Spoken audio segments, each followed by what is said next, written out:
Hello. हे दूध मी घरी केले आणि मला फक्त 23 रुपयाला पडले. तर याचे फायदे असे आहेत.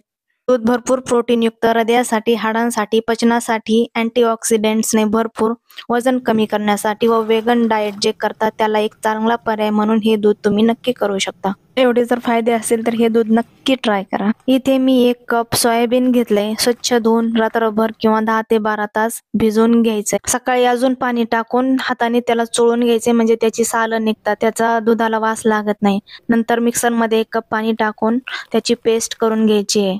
अजून पाणी लागलं तर अजून 1 कप टाकायचे आणि छान पेस्ट करून घ्यायची आहे. त्यानंतर ती पेस्ट गाळून घ्यायची आहे. गाळल्यानंतर वर जे फायबर राहतं ते चपातीमध्ये किंवा भाकरीमध्ये तुम्ही वापरू शकता. दूध चाळणीवर एक सुती कापड ठेवून गाळणीमध्ये गाळून घ्यायचे व तापवण्यासाठी ठेवायचे. चमच्याने सारखं हलवायचंय म्हणजे खाली लागणार नाही. 10 ते 15 मिनिट तापवून घ्यायचे व त्यामध्ये विलायची टाकायची फ्लेवर साठी. थंड झाल्यावर उन्हात वाळवलेल्या बॉटलमध्ये भरून ठेवायचे.